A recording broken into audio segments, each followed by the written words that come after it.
In this, the final video in our two-sided thermolabel printing series, we'll take a look at our print label project, the composite data file which it uses, and the automated print process using the configuration file. First, let's open up our print label project by navigating to the main menu and selecting File, Open Project. And under Minisoft eFORMz 6 Projects, the folder created during the installation of eFORMz, I created a new folder called 2ST Samples to put all my files here on my local workstation. We open that up, and there's our print label project. Double click to open, and the print label project displays in the eFORMz Composer. Now you'll notice, unlike our packing slip and shipping label projects, there is no data here in the top pane, and yet, as we scroll down, we see there is a shipping label, which looks exactly like the shipping label we created in our ship label project. So, what's going on? Well, to understand, we're going to need to take a quick look at the composite data file which this print label project is using. Alright, so here we have the composite data file showing in Notepad. What is a composite data file? Essentially, they are data files which contain many separate components, of which each component is its own separate data file. Editing it is much like editing an XML file, the only difference being the extension must always remain CDF. The order output, which is our XML file, and the shipping output, our ZPL file, are the two components of this composite data file. The first component name is packing slip, as we see, and it has an input data file name, which is of course our XML file, representing our order output, how we're generating our packing slip. The second component is named shipping label, and it of course contains our ZPL file that we're using to generate our shipping label. So we have two components for two completely separate data files. When the print label project uses this data file, it has access to two completely different sets of data, the packing slip data and the shipping label data. And it's able to merge those together onto separate labels. Now that we've taken a look at the file, let's take a look at how this all works in the eFORMz Composer. Alright, so we're looking at the eFORMz Composer again, and if we look at the very bottom of the viewer, we'll see there are two forms, or labels in this case, one for the shipping label and one for the packing slip. We can see that right here, the shipping label tab, and if we select the packing slip tab, we will be viewing the packing slip. And you can go back and forth between the two as needed. So how are we doing this? How do we have two forms in one project?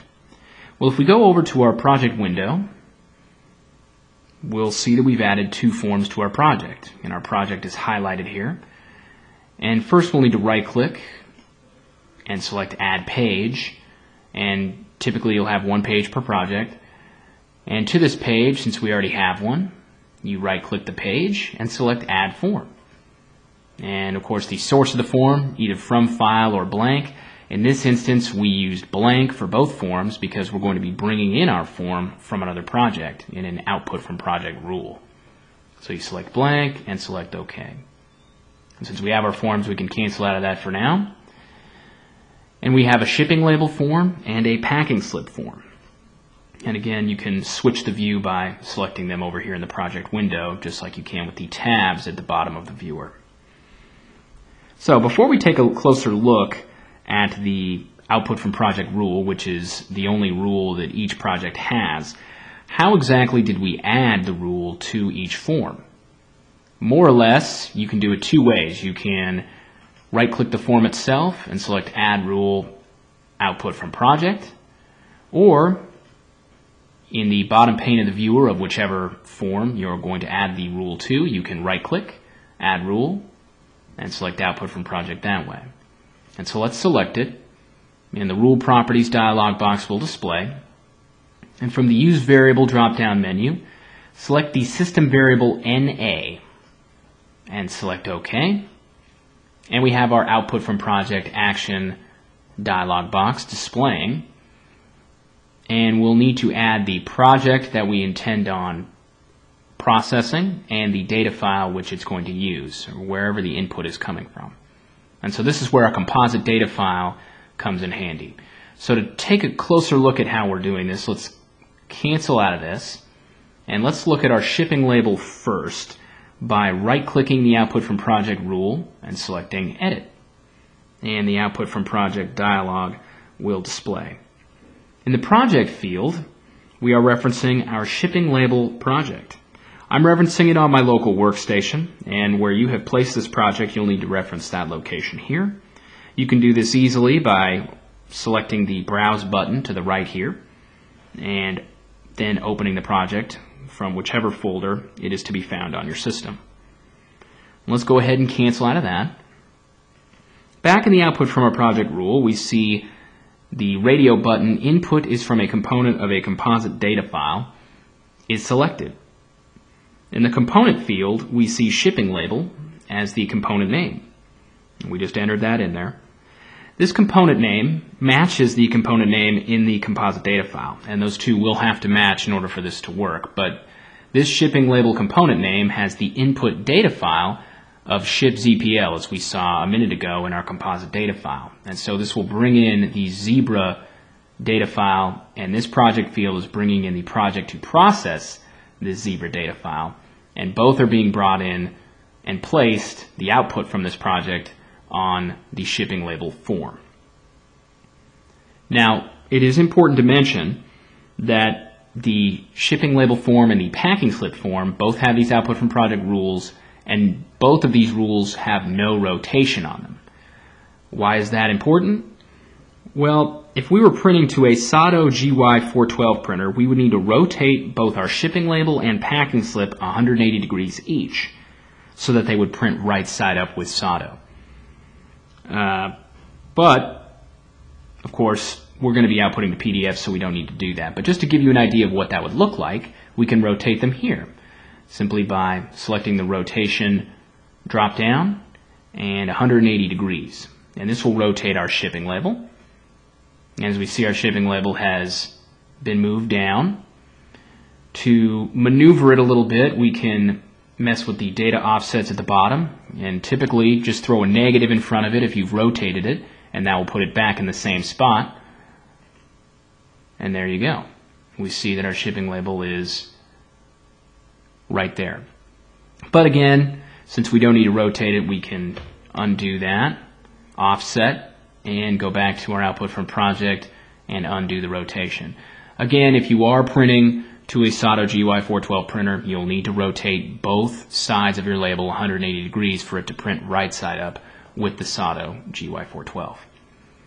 So let's select OK, and let's take a look at our packing slip Output from Project rule by right-clicking it and selecting Edit, and the Output from Project action displays. Now, if we look at the packing slip, the only difference here is that in the project field, it's referencing the packing slip project, and the packing slip component from the composite data file is called with the name packing slip. Those are the only differences. So whereas the Output from Project rule in the shipping label form is calling the shipping label project and data file from the composite data file, in the packing slip form, the packing slip project and corresponding packing slip component from the composite data file are being called. And again, we can rotate them easily here, just as you could with the shipping label if you're printing to a SOTO GY412. So let's cancel out of that. Now, before we look at the automated process, let's cheat a little bit and take a look at what this all looks like in a PDF. And we can do that by navigating to the main menu and selecting Run, Output, and files of type will be PDF. And let's do a file name of sample. And select Save to create the PDF. And the PDF will display on the screen in front of us. And you can scroll through, and obviously we see the shipping label here on the front, and there's the packing slip on the back side. And so that looks good, but how do we automate this process? And we'll have to go back to the eFORMz composer and take a look. Alright, so we're back in the eFORMz composer, and if we want to look at how this is all automated, let's navigate to the main menu and select Host Tools, Local Director Toolkit. And the Director Toolkit will display. And in the top left, let's select File, Open Configuration. And here's where you will open the configuration file you received from a Minisoft support representative earlier. Double-click that file to bring it in, and we have it open in our Director Toolkit. This configuration file automates the entire two-sided label creation process, from merging the projects and data to printing the labels. What exactly is this configuration file? Well, the eFORMz director is the automation process behind eFORMz, and the director allows you to configure eFORMz to process incoming files from a variety of sources to be merged with an eFORMz project and then output in the manner to which you designate. These configuration files are how you control that. So before we run the process, let's go through what is going on here in this configuration file. First, we have the packing slip configuration, and it begins with the selection of the input folder. And the input folder for the packing slip is Minisoft eFORMz 6 input 2ST packing slip. And we created this folder earlier. The file selection will look for all files with the extension XML. So we need to have this folder created and place the packing slip data, the XML file, in it. So the XML file for our packing slip will need to be placed in the 2ST packing slip folder we created. After that, it is then processed. All of these files, all these XML files, are processed with an eFORMz project, in particular, the packing slip project. And that, of course, makes sense. And then that is processed with eDirect. And what is happening here, if we select the Change button, after we've selected Process with eDirect, select Change, you'll see that what's happening is the output from all of the packing slip projects is sent to the Rendezvous folder. And that's another one of the folders that we needed to create before we began this process. And we'll get to that folder in a moment. And let's select Cancel for now. And there's an external command which copies the data file. Now let's take a quick look at the shipping label process. It's very similar to the packing slip process. Essentially, it begins with the selection of the input folder, which is 2ST shipping label. And again, the file selection is going to look for all files. This time the extension will be ZPL. And so just like our ship ZPL file, it's going to look for all ZPL files in that particular 2ST shipping label folder. And again, we'll need to have this folder created and place the shipping label data, the ZPL file, in it. All of these files, any ZPL files in this folder will be processed with the shipping label project. And we can scroll over to the right and you can see sample shipping label in that project. And just like with the packing slip, it has a process with eDirect command. And if we select Change, we can see it is going to be sending all of the output to the Rendezvous folder. Let's select Cancel to cancel out of that. And we have, again, another external command which is copying the ZPL data file. Finally, we have a third process, and this is the Rendezvous process. And it also has an input folder that is being selected, and that input folder is Rendezvous. The file selection here will be CDF, so this is where our composite data file is going to go. We'll need to have the Rendezvous folder created with our composite data file placed in the Rendezvous folder. And all files with the CDF extension in the Rendezvous folder will be selected during this process and processed by the print label project, as we see there.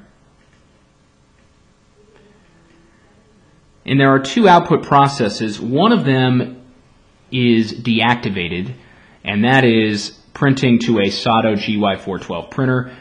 We've deactivated this for the time being because, again, we don't know what kind of configuration you might be running. But typically, that is what you'll be doing. You'll have a print process either to a laser printer or a two-sided thermolabel printer of some kind. We also have an output to a folder. And that folder is the 2ST PDFs folder that we created. And we're outputting, if we look at Change, we select this and select the Change button, we'll see that we are creating a file name and outputting it to that folder. So to the PDFs folder, we are creating a PDF with the name given here. So that is what's going on. We're outputting to a PDF file. And cancel out of that. Alright, so we've explained this process now, just kind of briefly going over it. Now we can run it. And to run the process, let's flip from the Configure tab to the Director tab. And we will see that the director is not running. If we look at our folders, first we can bring up our Minisoft eFORMz 6 input folder. And again, just have to double check, look at your folders and make sure that in the Rendezvous folder we see the composite data file. And in the 2ST PDFs folder, that should be blank. In the shipping label, 2ST shipping label folder, we want to see our ship ZPL file.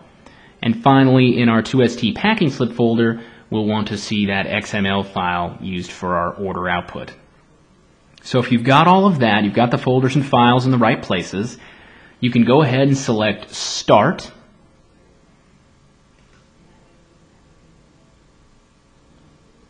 And the director will run. And let's go ahead and just click Stop for now and shut down the director. Are you sure? Just say yes.